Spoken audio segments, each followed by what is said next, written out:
Assalamualaikum warahmatullahi wabarakatuh. Sebelumnya perkenalkan saya Nabila Zakia Sugara dengan NIM 123700340. Jadi di video kali ini saya ingin menjelaskan mengenai hasil simulasi dari materi regresi linear berbasis machine learning untuk mengestimasi besaran dan juga konstanta fisika. Adapun materi yang kedua yaitu memprediksi sebuah kenaikan CO2 dari data NOAA. Mungkin lebih jelasnya mari kita tonton video ini sampai akhir. Nah, ini untuk pemrograman yang pertama. Di sini mengenai regresi linear berbasis machine learning, kita dapat studi kasusnya, yaitu regresi linear untuk hubungan panjang dan waktu dalam pendulum sederhana. Ini untuk yang pertama, studi kasusnya dalam pendulum sederhana, di mana periode T-nya ini dari osilasi berhubungan dengan panjang tali L dan percepatan gravitasi. Nah, ini untuk pertamanya sendiri, di mana T sama dengan 2pi akar L per G. Kemudian dimasukkan ke dalam rumus matematikanya si hubungan panjang dan periode pendulumnya, yaitu T kuadrat sama dengan P kuadrat per G dikali L. Ini merupakan hubungan linear antara si T kuadratnya dengan L dan L-nya. Nah, ini untuk datanya sendiri dari panjang dan periode pendulumnya. Nah, langsung saja kita ke kode Python-nya. Nah, di sini terdapat library import sampai ascenti ini adalah untuk perhitungan numeriknya, kemudian matplotlib ini membuat grafik atau plot datanya, lalu ini sklearn linear ini untuk membuat model regresi linearnya. Terus di sini data dari si L merupakan panjang dan datanya ini adalah periodenya. Dapat dilihat sama mengenai datanya. Terus di sini untuk menghitung si T kuadratnya. Jadi T-nya itu dikuadratkan. Nanti hasilnya kan nilainya itu T kuadrat. Karena si regresinya ini dilakukan pada hubungan si linear T kuadrat dan juga si L-nya. Lalu di sini ada inisialisasi model regresi linear. Ini untuk membuat objek model regresi linearnya. Lalu di sini melatih model dengan data panjang L. Ini tuh model fit ini itu tuh merupakan inputnya ini nih. Inputnya adalah L dan outputnya itu T kuadrat. Terus ini membuat prediksi T pangkat 2 atau T kuadrat.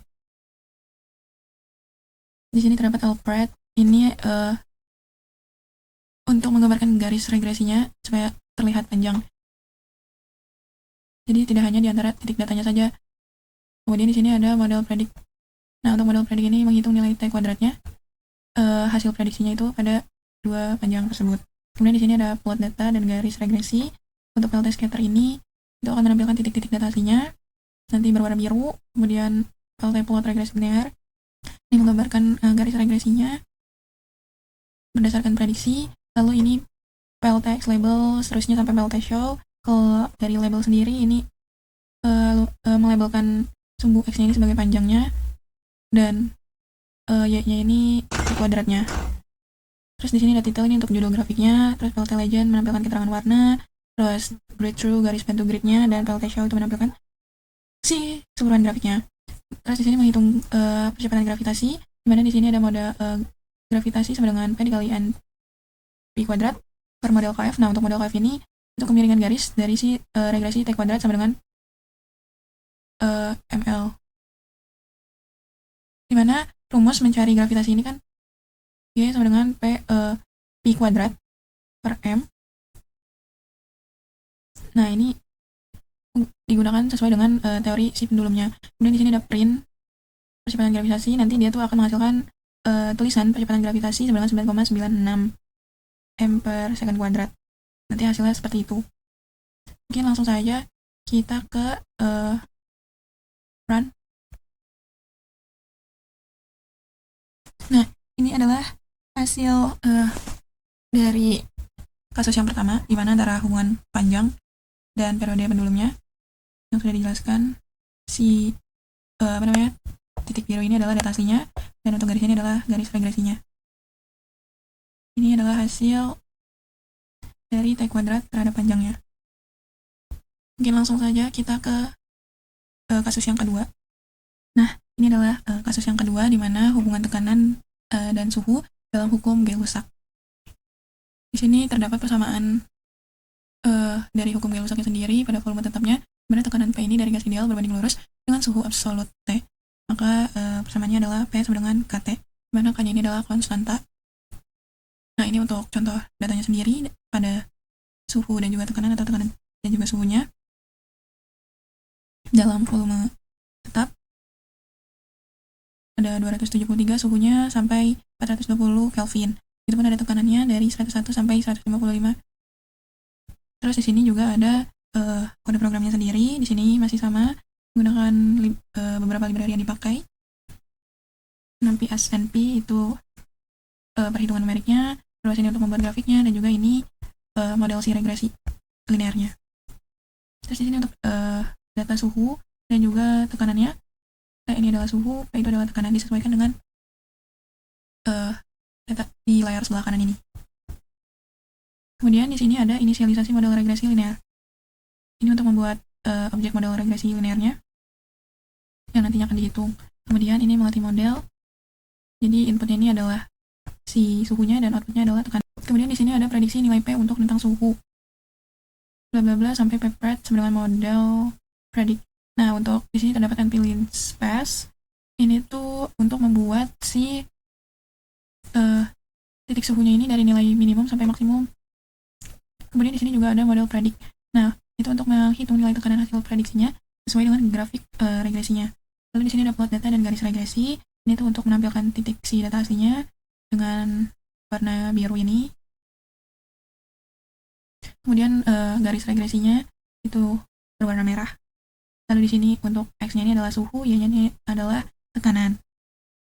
Ini untuk judulnya, grafiknya, terus keterangan warna, gridnya, dan menampilkan si grafiknya. Di sini terus ada menghitung konstanta K. Nah, K sama dengan model KF. Nah, untuk model KF ini itu adalah kemiringan garis regresinya. Kan di sini menggunakan hukum Gay-Lussac.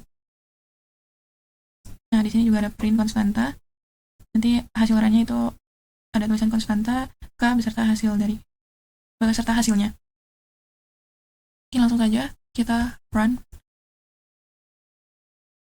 Nah, ini adalah hasil grafiknya dari kasus yang kedua, di mana tekanan terhadap suhu. Titik-titik ini warna biru adalah data aslinya, dan garis merah ini adalah regresi linearnya.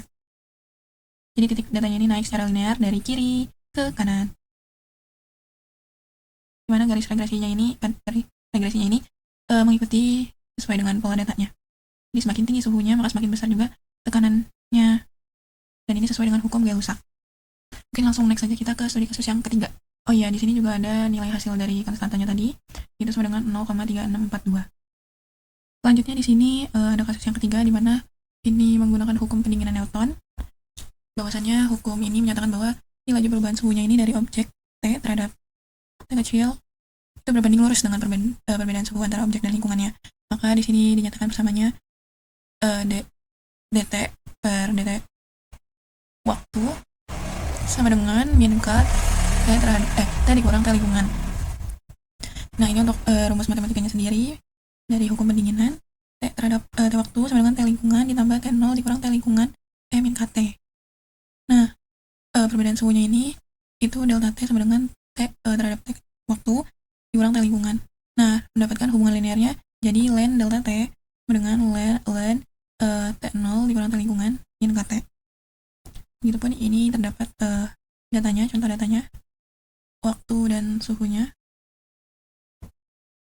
Jadi pengukuran suhunya ini dari suatu objek itu mendingin dari suhu awal, di mana suhu awalnya ini 100 derajat Celcius menuju suhu lingkungan, yaitu 25 derajat Celcius.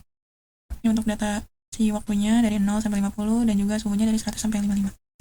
Dan sebelah kiri ini adalah homogramannya untuk menentukan si datanya itu masih sama. Di sini terdapat library yang dipakai seperti sebelumnya. Lalu di sini ada datanya, di mana datanya ini adalah T kecil ini adalah waktu dan T besar ini adalah suhu. Disesuaikan dengan tab sebelah kanan ini, tabel sebelah kanan ini. Lalu di sini ada suhu lingkungan, di mana suhu lingkungannya tadi sudah dijelaskan 25 derajat Celcius. Terus di sini ada menghitung delta T-nya atau selisih suhu dari lingkungannya. Kemudian di sini ln delta T ini logaritma natural dari si ln pada delta T-nya itu Terus di sini ada model, ini model regresi linearnya. Lalu ini mencari garis hasil dari input-outputnya. Untuk inputnya sendiri dari waktu dan outputnya ini len delta t. Terus di sini ada prediksi untuk membuat garis regresi halusnya, dimana nanti si titik waktunya ini, jadi membuat titik waktunya ini untuk menggambarkan garis regresinya yang halus dan menghasilkan juga nilai si prediksinya. Masih sama yang sebelumnya, intinya jelasan pada prediksinya ini. Lalu di sini ada plot, dimana titik data aslinya ini itu akan berwarna biru dan regresinya ini berwarna merah, garis panjang. Sedangkan data aslinya itu titik-titik. Terus di sini x-nya itu sebagai waktu, y-nya itu sebagai len delta t.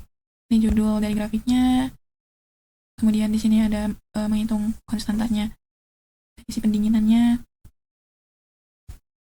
Jadi selain menampilkan si grafik, ada juga nanti hasil dari konstantanya tersebut. Di print nanti akan menampilkan seperti ini. Hasilnya konstanta pendingin K sama dengan bla bla bla bla bla per detik. Oke, langsung saja kita run. Nah, ini adalah hasilnya dari kasus yang ketiga, di mana len delta t terhadap waktu sesuai dengan hukum pendinginan Newton.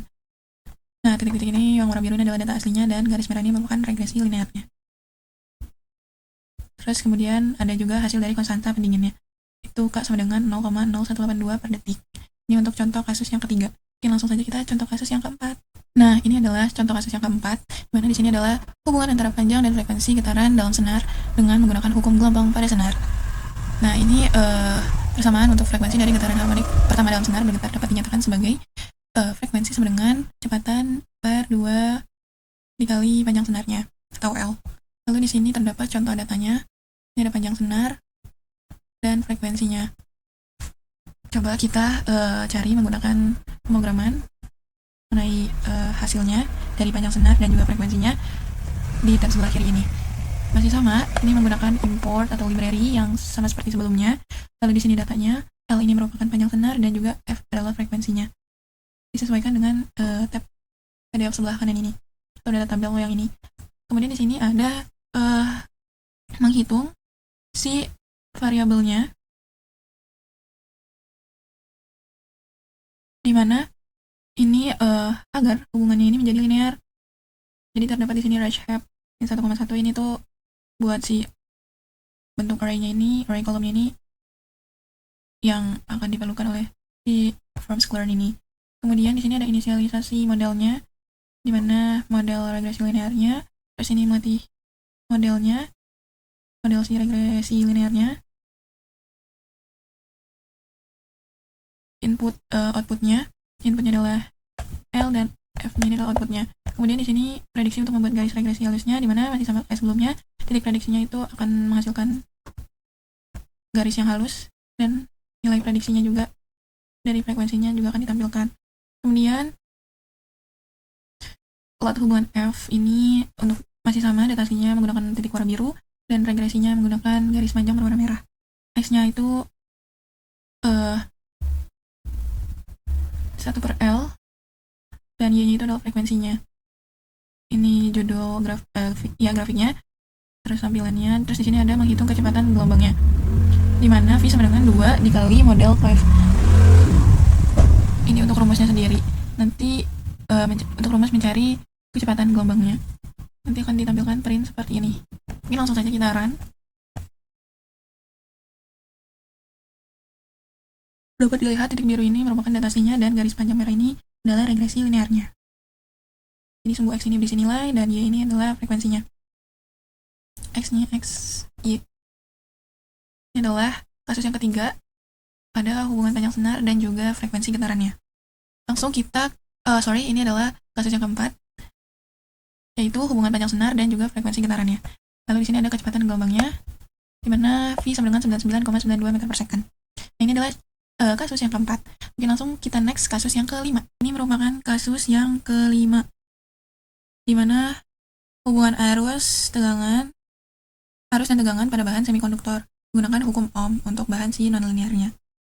Jadi bahan semikonduktor, misalnya dioda, LED, atau transistor, itu memiliki hubungan arus dan juga tegangan yang tidak linear.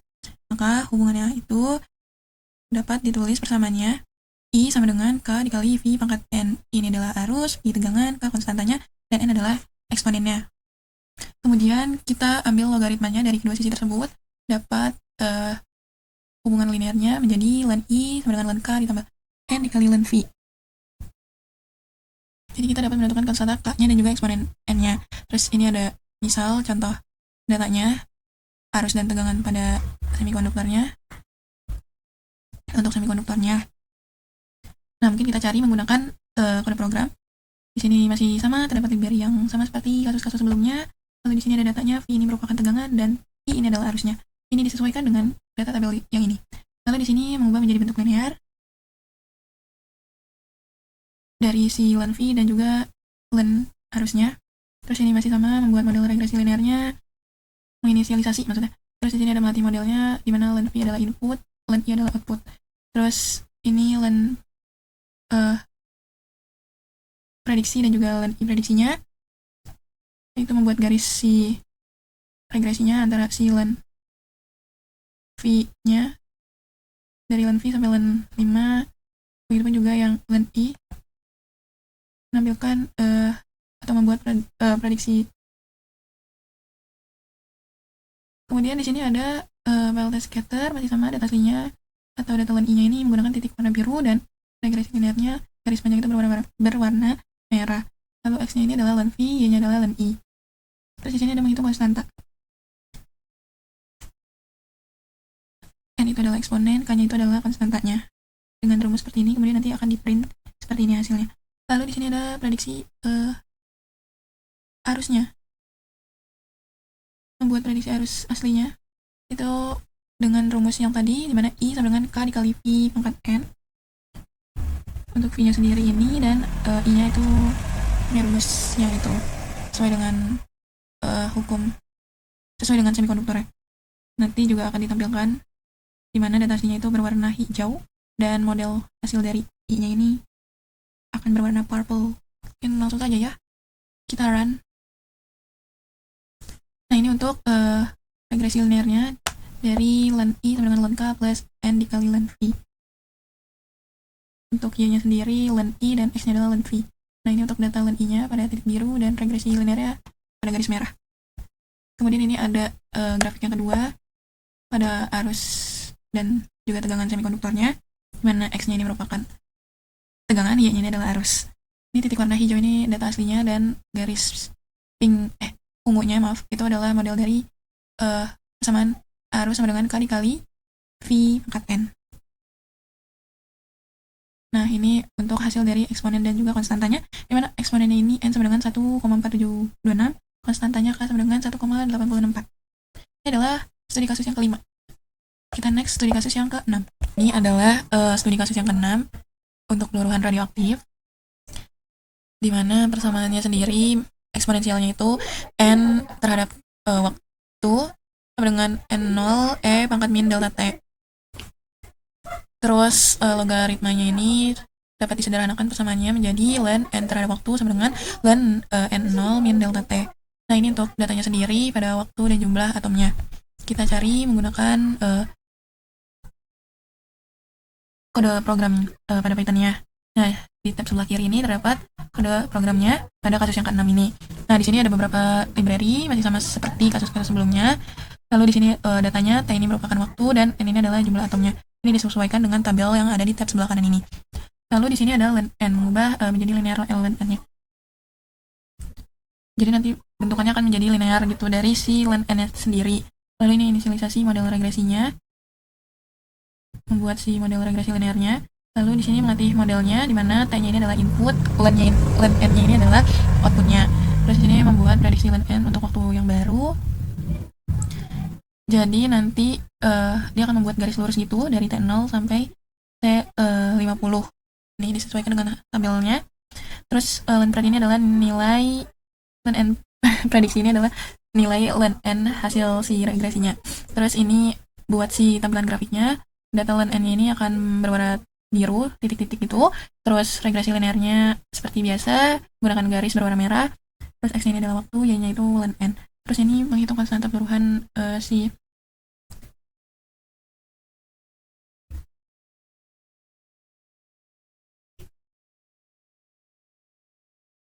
kemiringan dan juga ln N0-nya ini. Terus nanti akan di print. Kemudian prediksi jumlah atom aslinya. Maaf, ini lambda, bukan delta. Kalau saya ngomong delta mohon dimaafkan. Nah, ini disesuaikan dengan rumus yang ini, persamaan eksponensialnya. Terus ini nanti akan dibuat grafiknya dari model eksponensialnya sendiri. Mungkin langsung saja kita run. Nah, ini untuk peluruhan radioaktifnya, di mana data ln n ini sebagai titik warna biru dan regresinya garis panjang berwarna merah. Ini ln n terhadap waktu. Kemudian ini adalah peluruhan radioaktif pada si jumlah atom terhadap si waktunya. Jadi yang hijau ini, titik hijau merupakan data asli n-nya, dan garis panjang berwarna ungu ini adalah model n sama dengan n0 e pangkat min lambda t, atau persamaan dari eksponensialnya sendiri, jumlah atom terhadap waktu. Lalu di sini juga ada konstanta peluruhan si lambdanya, itu sama dengan 0,0212 per detik, dan n0-nya ini atau jumlah awalnya ini 99,15. Ini adalah kasus yang ke-6. Kita next lagi untuk kasus yang ke-7. Kasus yang ke-7, di mana hubungan suhu dan laju reaksi kimianya menggunakan hukum Arrhenius, ya itu. Di sini untuk rumus persamaan eksponensialnya sendiri dari hukum Arrhenius ini itu K sama dengan A dikali E pangkat min E A kecil per RT. Terus diambil logaritmanya dalam bentuk linear menjadi ln K sama dengan ln A min E A kecil per R dikali 1 per T. Ini untuk keterangannya bisa dibaca. Langsung saja kita ke contoh datanya. Ada suhu dan laju reaksinya. Nah, untuk menentukan datanya ini kita tentuin menggunakan kode program. Di sebelah kiri ini bisa dilihat tab sebelah kiri. Ini awalnya masih sama menggunakan library yang sama seperti kasus-kasus sebelumnya. Terus di sini datanya sendiri, data T ini merupakan suhu dan K ini adalah laju reaksinya. Terus di sini untuk menghitung ln K-nya menjadi linear sesuai dengan linear Arrhenius-nya ini. Jadi nanti si ln K-nya ini bakal ditaruh di sumbu Y. Kemudian ini menghitung 1 per T-nya. Jadi variabel X-nya itu nanti akan diganti menjadi 1 per T. Sesuai dengan rumus yang ada di sini. Yang sudah dilogaritmakan dalam bentuk menjadi linear. Ln K sama dengan ln A dan seterusnya.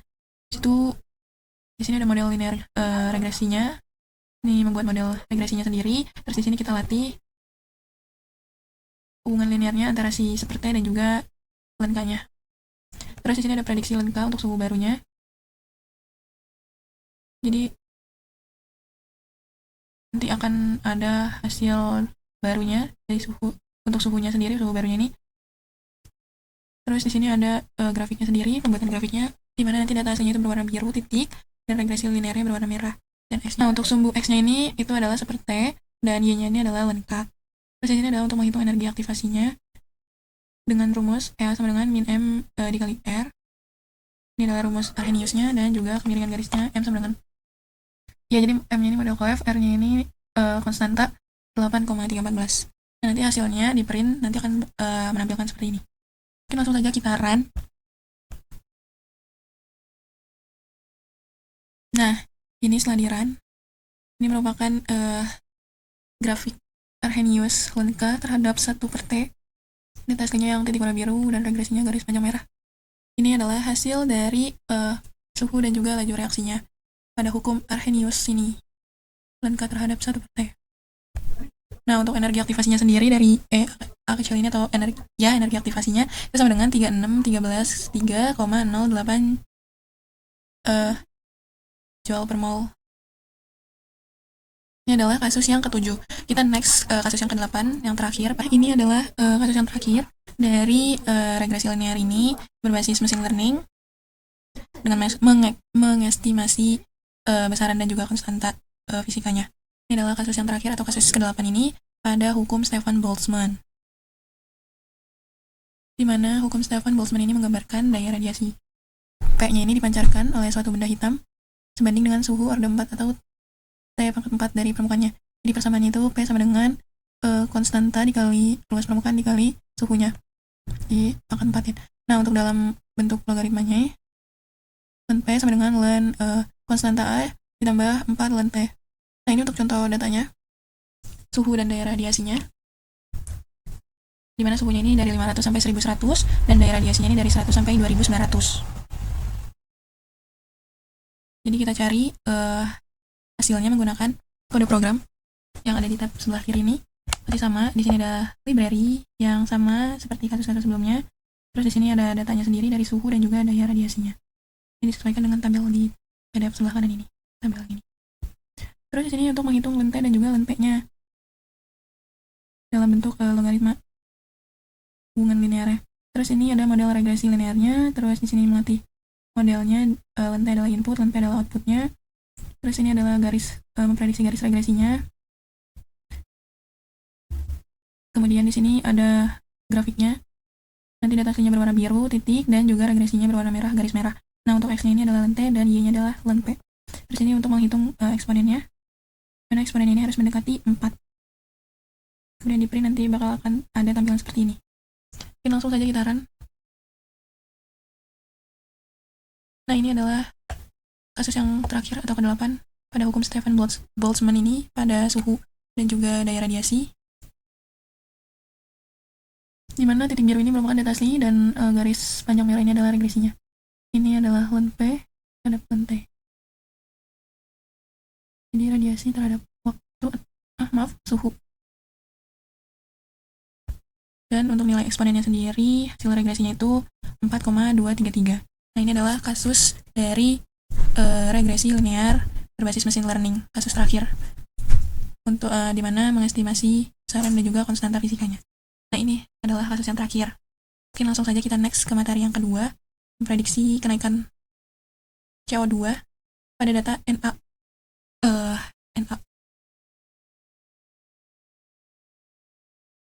NaOA gitu, kalau nggak salah NOAA, maaf. Ya, langsung kita next ke materi yang kedua. Jadi ini adalah materi yang kedua, yaitu analisis kenaikan CO2 pada data NOAA. Ini untuk tujuannya sendiri, hubungan antara waktu, laju peningkatan rata-ratanya, dan juga prediksi tahunnya. Begitu kan langkah-langkahnya, terus ada import, datanya, regresi linearnya, estimasi tahunnya, perbandingannya, terus ada tambahan juga menggunakan file untuk melihat laju pertumbuhan tahun.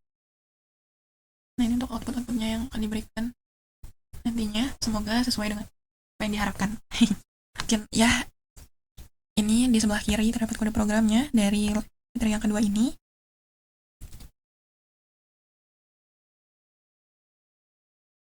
Di mana terdapat beberapa library yang dipakai pada materi yang kedua ini. Di sini ada Pandas. Ini nanti dia akan membaca file CSV-nya, nanti SNP, menghitung numeriknya, Plotly membuat grafik, dan ini model si regresinya. Terus di sini data tahunan CO2 Mauna Loa-nya. Terus ini ada 2 kolom di mana ada tahun dan juga rata-rata CO2 tahunnya. Terus ini ada data dari si NOA-nya. Kita memakai min 99,99 untuk data yang hilang. Kemudian diganti jadi NaN, dan nanti NaN-nya itu akan dibuang. Terus di sini ada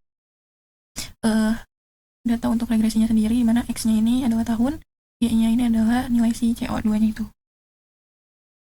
Terus ini adalah regresi linearnya untuk membuat grafik hasil grafiknya nanti, garis lurusnya itu di regresinya pada data si NOAA itu. Terus di sini ada slope, seterusnya sampai R2 untuk slope sendiri. Ini adalah kenaikan CO2-nya per tahun, tiap tahunnya. Terus intercept ini titik potong si sumbu saat tahunnya itu sama dengan 0, dan juga R2-nya ini adalah garis si datanya, bagus atau enggaknya nanti.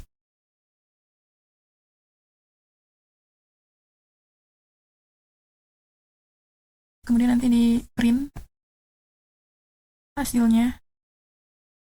Jadi nanti CO-nya itu misal naik menjadi sekian per tahunnya, dan kemudian model R2-nya itu akurat,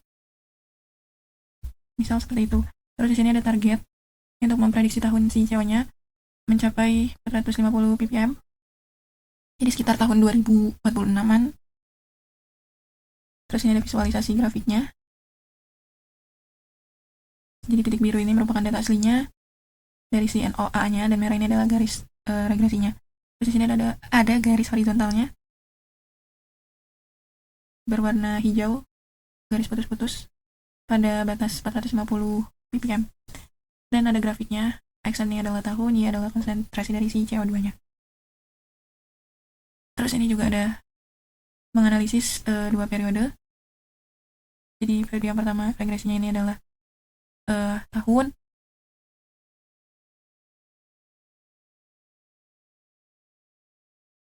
Sama juga regresi keduanya juga.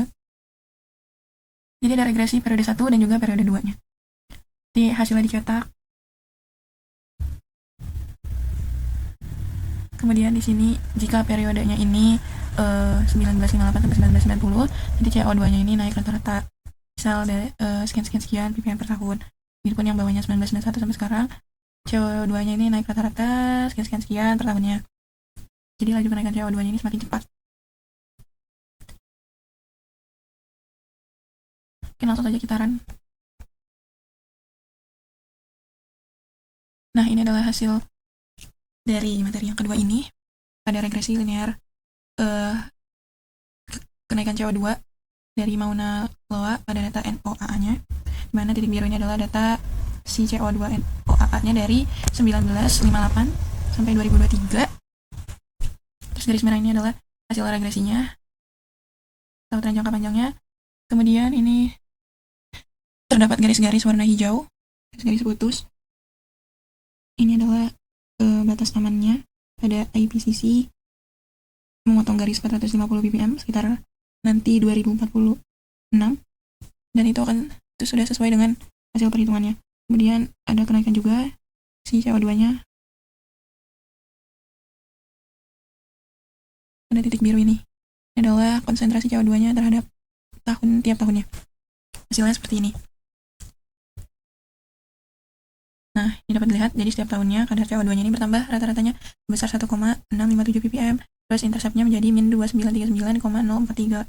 Lalu R2-nya ini 0,9812, dan persamaan regresinya ini dari CO2 itu sama dengan 1,657 dikali tahun, terus ditambah si interceptnya. Nah, nanti perkiraan CO2-nya ini mencapai 450 ppm pada tahun 2045,7. Terus ini setelah dianalisis menjadi dua periode, dimana periode dari 1958 sampai 1990 itu CO2-nya itu naik rata-ratanya menjadi 1,259 ppm per tahunnya. Kemudian periode 1991 sampai sekarang itu CO2-nya itu naik rata-ratanya menjadi 2,106 ppm per tahunnya. Jadi laju kenaikan CO2-nya ini semakin cepat per tahunnya. Nah, ini adalah hasil pada materi yang kedua mengenai kenaikan CO2 atmosfer Mauna Loa ini pada data NOAA. Cukup sekian, itu saja yang bisa saya sampaikan. Apabila ada kekurangan atau kesalahan, mohon dimaafkan. Terima kasih. Wassalamualaikum warahmatullahi wabarakatuh.